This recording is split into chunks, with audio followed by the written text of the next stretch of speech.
رب زدني علما رب زدني علما. بسم الله الرحمن الرحيم. إن الحمد لله نحمده ونستعينه ونستغفره ونعوذ بالله من شرور أنفسنا ومن سيئات أعمالنا. من يهده الله فلا مضل له ومن يضلل فلا هادي له. وأشهد أن لا إله إلا الله وحده لا شريك له. وأشهد أن محمدا عبده ورسوله. يا أيها الذين آمنوا اتقوا الله حق تقاته ولا تموتن إلا وأنتم مسلمون. يا أيها الناس اتقوا ربكم الذي خلقكم من نفس واحدة وخلق منها زوجها وبث منهما رجالا كثيرا ونساء. واتقوا الله الذي تساءلون به والأرحام إن الله كان عليكم رقيبا. يا أيها الذين آمنوا اتقوا الله وقولوا قولا سديدا يصلح لكم أعمالكم ويغفر لكم ذنوبكم. ومن يطع الله ورسوله فقد فاز فوزا عظيما. أما بعد فإن خير الحديث كتاب الله وخير الهدي هدي محمد صلى الله عليه وسلم. وشر الأمور محدثاتها وكل محدثة بدعة وكل بدعة ضلالة وكل ضلالة في النار. أعوذ بالله من الشيطان الرجيم. إن عدة الشهور عند الله 12 شهرا في كتاب الله يوم خلق السماوات والأرض منها 4 حرم ذلك الدين القيم فلا تظلموا فيهن أنفسكم. وعن أبي بكر رضي الله تعالى عنه عن النبي صلى الله عليه وسلم قال: إن الزمان قد استدار كهيئته يوم خلق الله السماوات والأرض. السنة 12 شهرا منها 4 حرم 3 متواليات ذو القعدة وذو الحجة والمحرم ورجب وذرى الذي بين جمادى وشعبان. متفق عليه.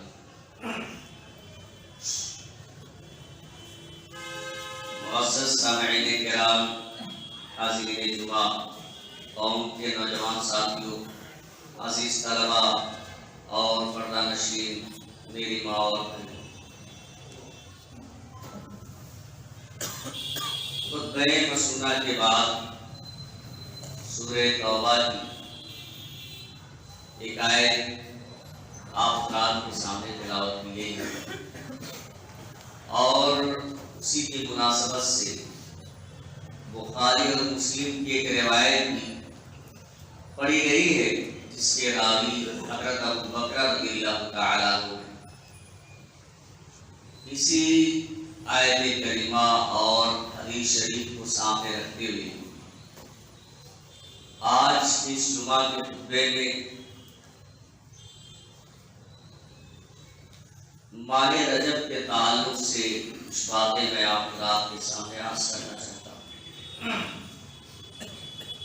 اللہ رب العالمین سے دعا ہے کہ الہ العالمین ہمیں کتاب و سنت کی روشنی میں صحیح بات کہنے اور اس پر عمل کرنے کی توفیق عطا فرمائے۔ حاضرین گرامی،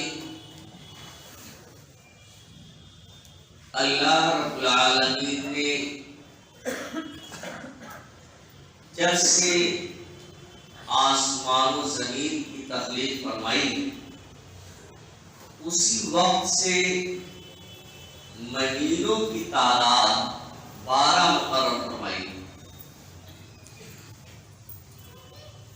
نہ تو مہینوں کی تعداد میں کمی بیشی کرنے کی اجازت ہے اور نہ ہی انہیں آگے پیچھے کرنے کی اجازت ہے.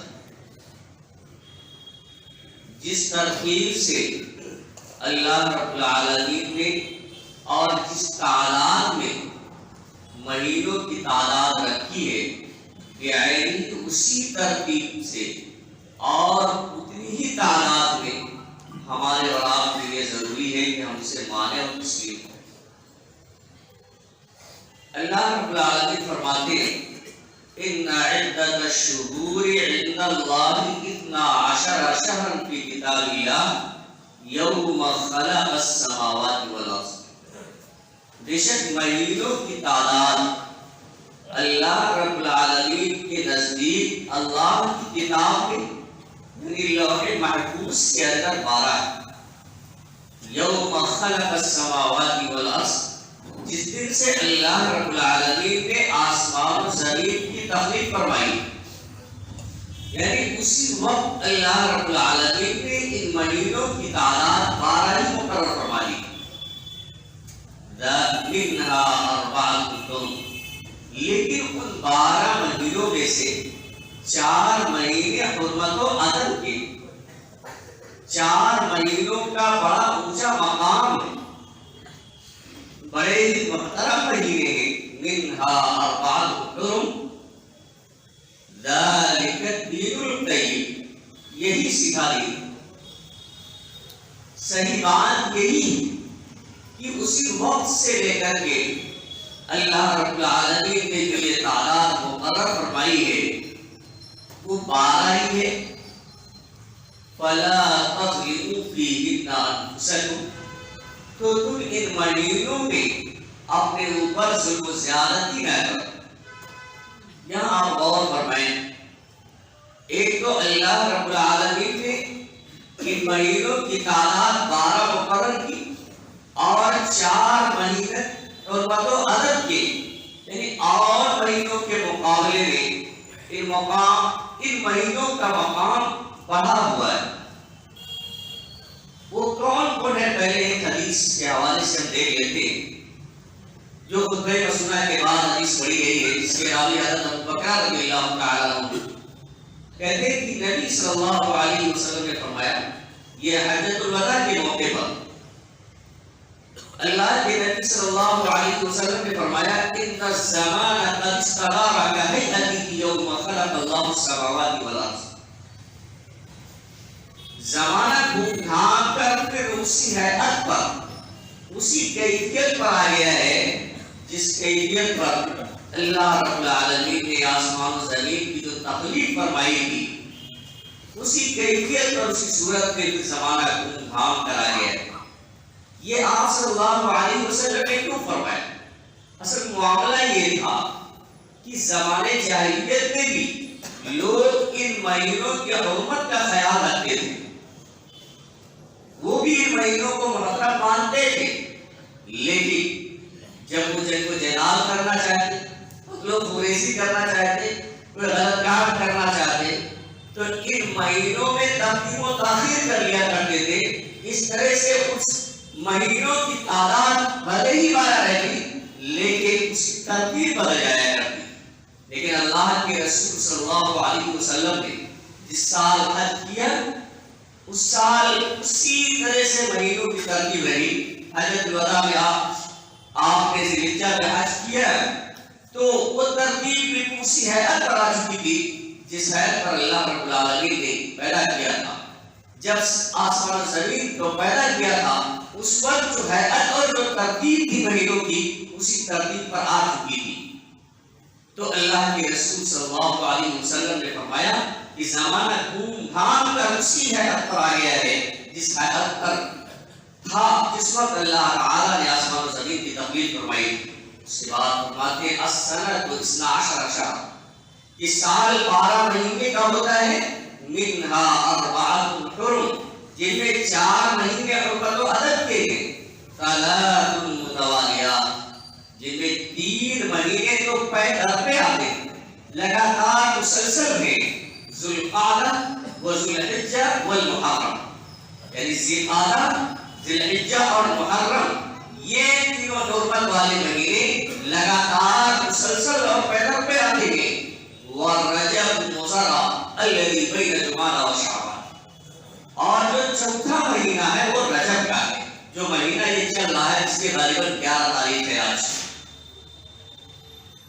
تو آپ صلی اللہ علیہ وسلم نے فرمایا چوتھا مہینہ وہ مضر قبیلے کا رجب ہے جو جمادی الثانیہ اور شعبان کے درمیان آتا ہے۔ یہاں یہ بات بھی سمجھنا ضروری ہے کہ مضر قبیلے کا رجب اللہ کے رسول صلی اللہ علیہ وسلم نے فرمایا۔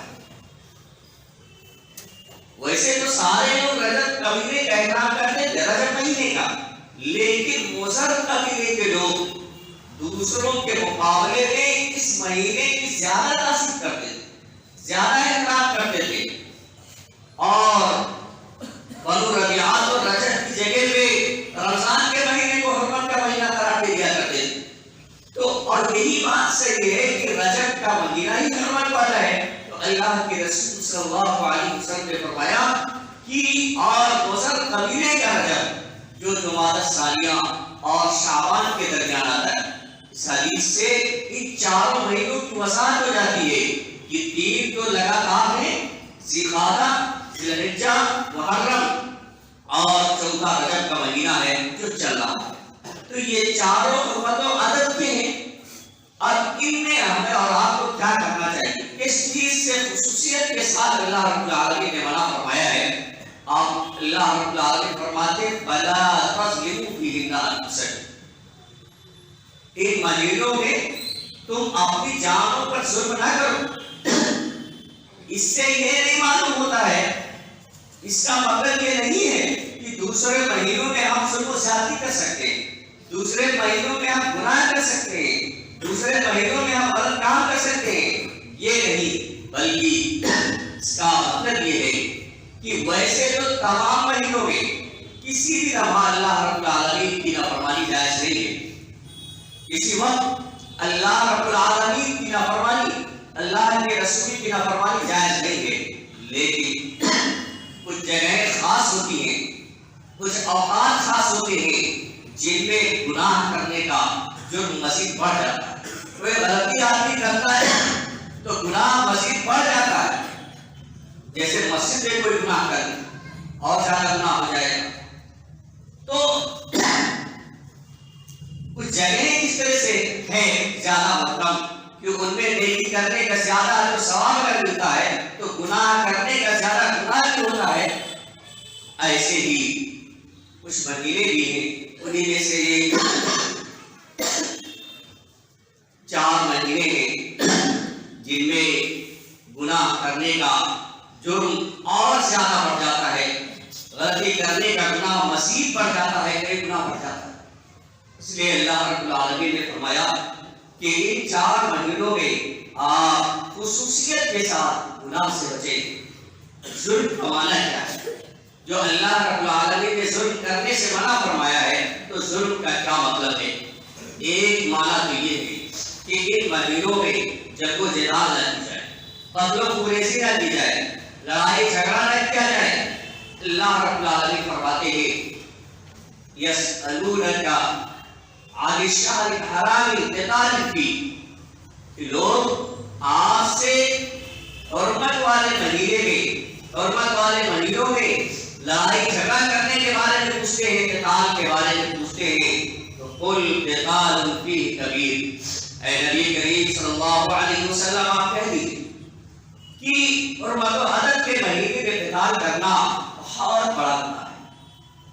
تو ایک اس کا یہ مفہوم ہے کہ ان مہینوں میں قتال نہ کی جائے، لڑائی جھگڑا نہ کیا جائے، اور ظلم کا ایک مفہوم یہ بھی ہے کہ شرک سے بچا جائے، کیونکہ ظلم کے بارے میں سب سے بڑا ظلم تو شرک ہی ہے، سب سے بڑا ظلم تو شرک ہی ہے۔ حضرت لقمان علیہ السلام نے اپنے بیٹے کو نصیحت کرتے ہوئے فرمایا تھا یا بنی لا تشرک باللہ، اے میرے پیارے بیٹے تم شرک نہ کرنا، ان الشرک لظلم عظیم، شرک سب سے بڑا گناہ ہے، سب سے بڑا جرم ہے، تو ظلم نہ کیا جائے۔ اس مہینے میں خصوصیت کے ساتھ شرک سے بچا جائے، اور شرک اتنا بڑا جرم ہے کہ اگر اس کی حالت میں کوئی مر جاتا ہے تو اللہ رب العالمین کے ہاں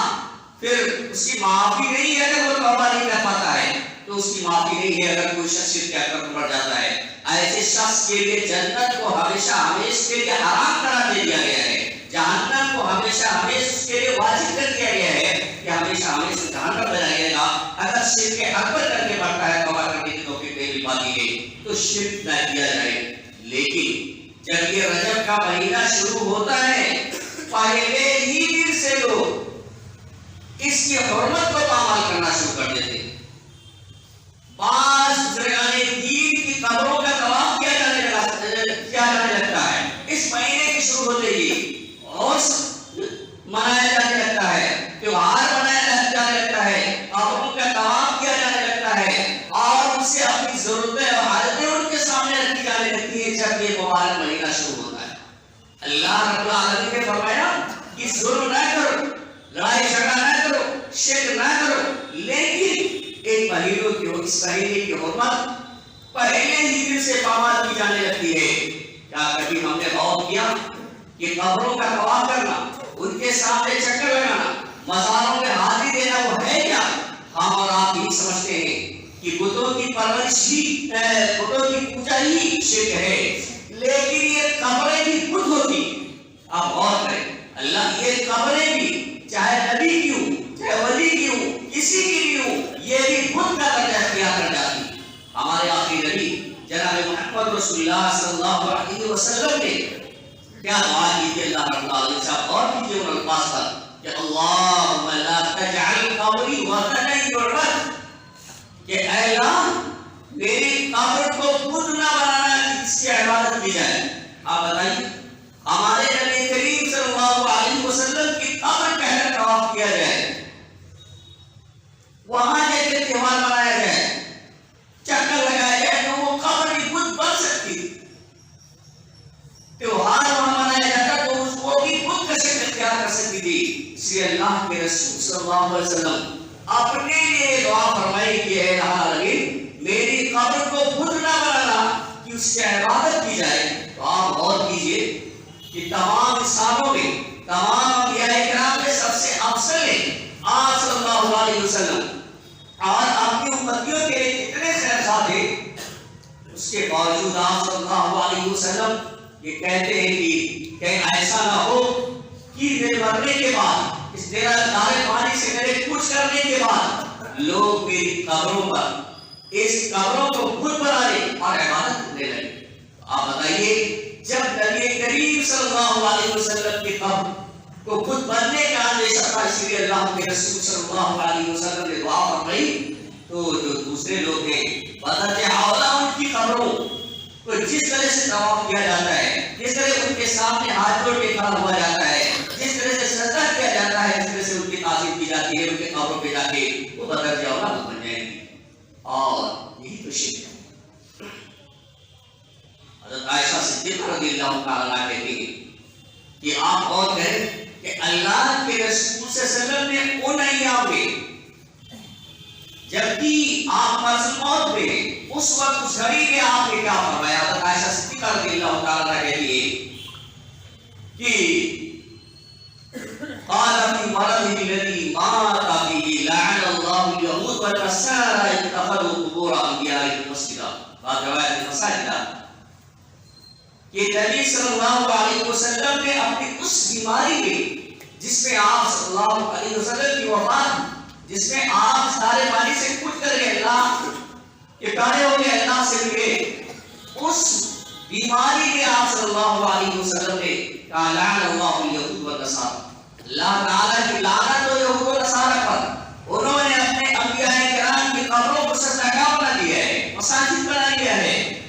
یہ اپنی امت کو نبی کریم صلی اللہ علیہ وسلم ڈرا رہے تھے کہ یہود و نصارہ نے اگر یہ عمل کیا ہے اور وہ لعنت کے مستحق ہے تو میری امت اس سے بچے، اگر میری امت کے لوگ ایسا کریں گے اپنے انبیاء یا اپنے نبی، اپنے ولی اور اپنے پیر کی الگ قبروں کو سزاگار بنائیں گے، ان کی جا کر کے وہاں پہ تعظیم کریں گے، ان کے سامنے پیشانی رکھیں گے، تو وہ بھی لعنتی کی مستحق ہوں گے۔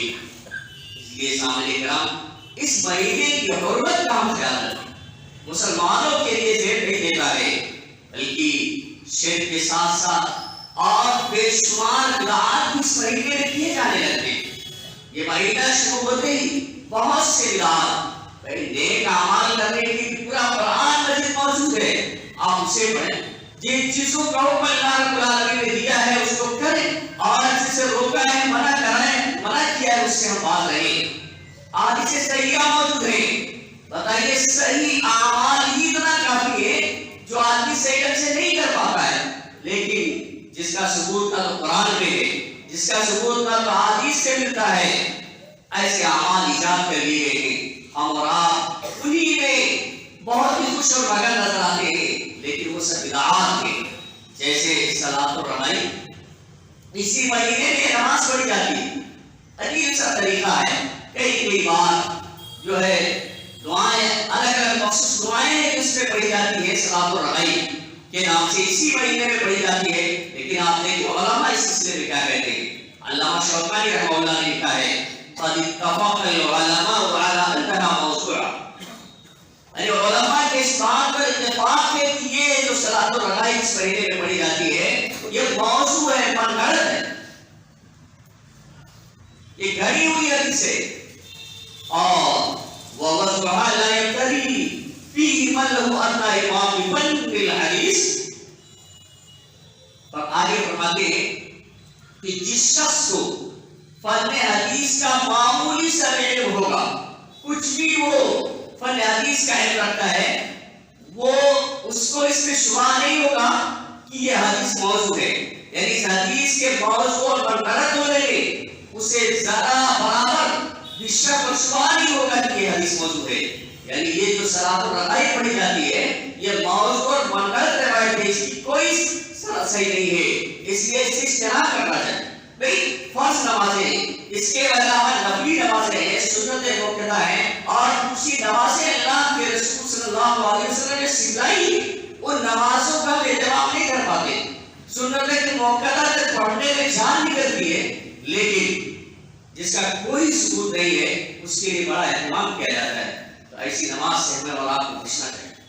اسی طرح سے ایک بدعت یہ ہے، اس میں خاص دنوں کا روزہ رکھا جاتا ہے، خاص ایام میں اسی مہینے میں روزے رکھے جاتے ہیں، جبکہ خاص دنوں میں اس مہینے میں روزہ رکھنے کا کوئی ثبوت نہیں ملتا ہے۔ اللہ کے رسول صلی اللہ علیہ وسلم ہفتے میں روزہ رکھا کرتے تھے، آج وسلم 13 اور 14 کو 15 کو روزہ رکھا کرتے تھے ہر مہینے نفلی روزہ، تو یہ سب صحیح حدیثوں سے ثابت ہے، لیکن رجب کے مہینے میں خصوصیت کے ساتھ کہ اس دن کی اس رات کی بڑی فضیلت ہے، اس لیے اس رات میں خاص طور سے عبادت کی جائے اور صبح دن میں روزہ رکھا جائے، یہ نبی صلی اللہ علیہ وسلم سے کئی صحیح حدیث سے ثابت نہیں ہے، بلکہ حافظ ابن حجر رحمۃ اللہ علیہ لکھتے ہیں کہ اما الاحادیث الواردہ فی فضل رجب او فی فضل صیام او صیام شیء منه صریحۃ فهی علی قسمین ضعیفہ او موضوعہ۔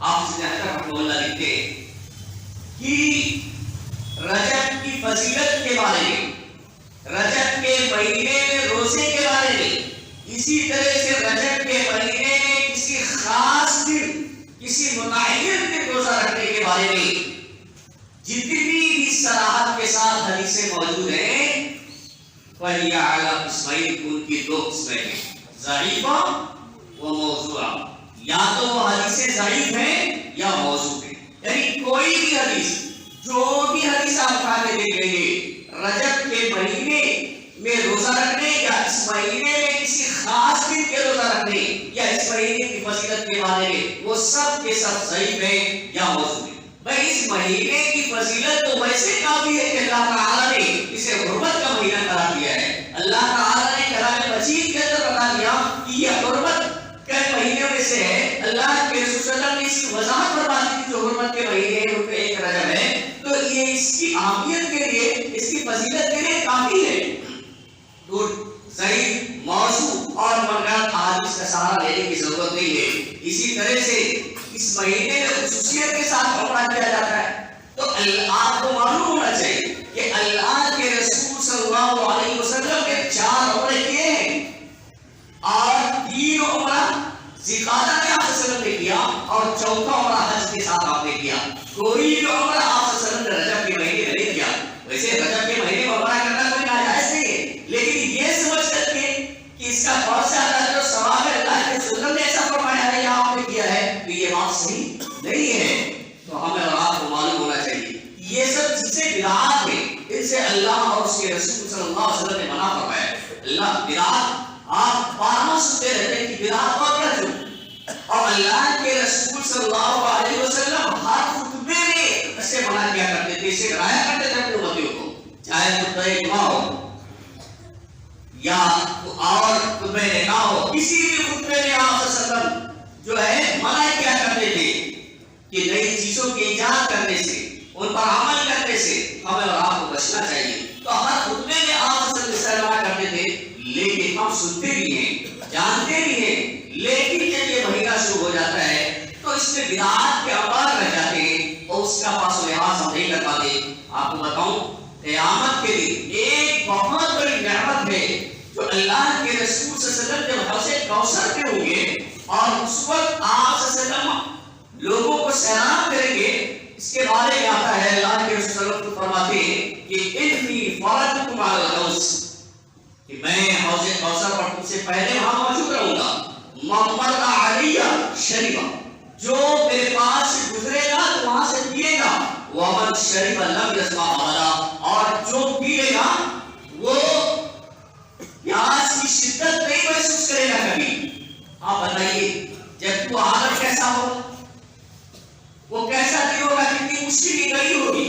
اس وقت اللہ کے رسول صلی اللہ علیہ وسلم حوض کوثر میں ہوں گے اور جو لوگ آپ صلی اللہ علیہ وسلم کے پاس سے گزریں گے اور اسے پی لیں گے تو پیاس کی شدت محسوس نہیں کریں گے. لیکن آگے اللہ کے رسول صلی اللہ علیہ وسلم فرماتے ہیں لَيَرِدَنَّ عَلَيَّ أَقْوَامٌ أَعْرِفُهُمْ وَيَعْرِفُونِي، کچھ لوگ میرے پاس آئیں گے، کچھ لوگوں کا گزر میرے پاس سے ہوگا جنہیں میں پہچانوں گا اور وہ مجھے بھی پہچانیں گے، میں بھی پہچانوں گا وہ بھی پہچان لیں گے. تو ثُمَّ يُحَالُ بَيْنِي وَبَيْنَهُمْ، پھر میرے اور ان کے درمیان پردہ کر دیا جائے گا، آڑ کر دیا جائے گا، انہیں دھتکار دیا جائے گا، بھگا دیا جائے گا.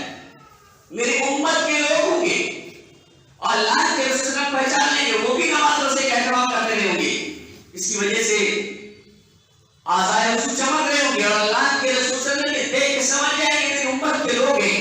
لیکن جب فرشتے انہیں ہٹا دیں گے اور پردہ حائل کر دیں گے، سیراب نہیں ہونے دیں گے، تو اللہ کے رسول صلی اللہ علیہ وسلم اس موقع پر کہیں گے کہ انہم منی، یہ تو میری امت کے لوگ، یہ مجھ پر ایمان لانے والے لوگ ہیں، میری امت کے لوگ ہیں. تو پھر اللہ کے رسول صلی اللہ علیہ وسلم سے کہا جائے گا غور کریں.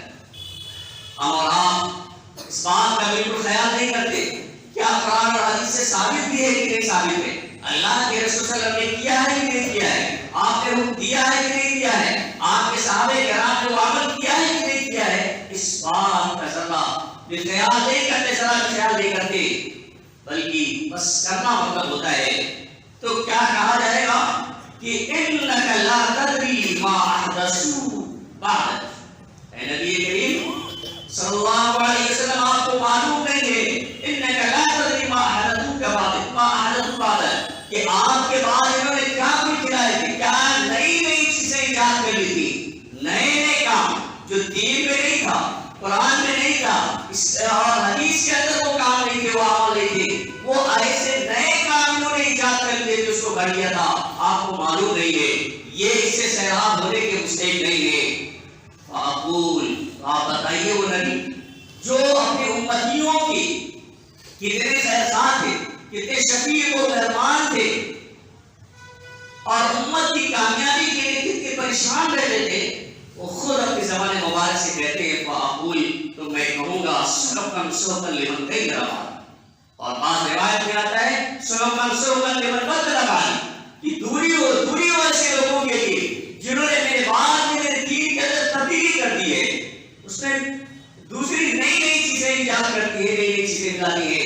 بتائیے اس موقع پر حوض کوثر سے کہ سلام ہونے سے وہ محروم رہ جائے گا، اور فرشتوں کے دھڑکانے کے بعد اللہ کے رسول صلی اللہ علیہ وسلم کو جو معلوم ہو جائے گا کہ یہ بدعتی لوگ ہیں، بدعت کی ایجاد کرنے والے لوگ ہیں، نئے نئے اعمال کے انجام دینے والے لوگ ہیں، تو ایسے لوگوں کو اللہ کے رسول صلی اللہ علیہ وسلم بھی دھڑکا دیں گے اور اس کو سیراب ہونے سے محروم رہ جائیں گے. سامعین کرام، بہت سی حدیث ہیں جو بدعات سے ڈراتی. یہ بدعت بہت کبیرہ عمل ہے، بلکہ ایک مختصر سی چھوٹی سی حدیث میں بہت واضح طور سے اللہ کے رسول نے فرما دیا من عمل عملا لیس علیہ امرنا فہو رد. جس نے کوئی بھی عمل کیا، کوئی بھی عمل ہو اور جس کا حکم ہم نے نہیں دیا ہے، یعنی جو شریعت اسلامیہ کے اندر نہیں ہے، نئی چیز ہے، تو وہ عمل مردود ہے، وہ اللہ رب العالمین کے ہاں مقبول نہیں ہوگا. تو سامعین کرام، یہ جو رجب کا مہینہ ہے، حرمت والا مہینہ ہے، اس مہینے میں خصوصیت کے ساتھ اللہ رب العالمین نے یہ حکم دیا ہے کہ ہم اس کی نافرمانی سے بچیں، قتل و قتال سے، جنگ و جدال سے بچیں، قتل و خبیثی سے بچیں، شرک سے بچیں، یعنی کسی طرح کا بھی گناہ نہ کریں. ویسے تمام مہینوں میں اللہ رب العالمین نے منع کر رکھا ہے، لیکن ان مہینوں میں جرم کا، غلطیوں کا گناہ بہت زیادہ بڑھ جاتا ہے. اس لیے خصوصیت کے ساتھ ان مہینوں کا احترام کرنا چاہیے. اللہ رب العالمین سے دعا ہے کہ الہ العالمین ہمیں کتاب سنت کے مطابق زندگی گزارنے کی توفیق عطا فرمائے. الہ العالمین ہمیں جو پریشان حال ہیں ان کی پریشانیوں کو دور فرما دے. جو لوگ بیمار ہیں انہیں شفائے کامل و عاجل عطا فرما. جو لوگ مقروض ہیں انہیں قرض کی ادائیگی کی توفیق عطا فرما. بارک اللہ لنا ولکم فی القرآن العظیم ونفعنا وإياكم بالآیات والذکر الحکیم انہ تعالی جواد کریم ولکم الرحیم.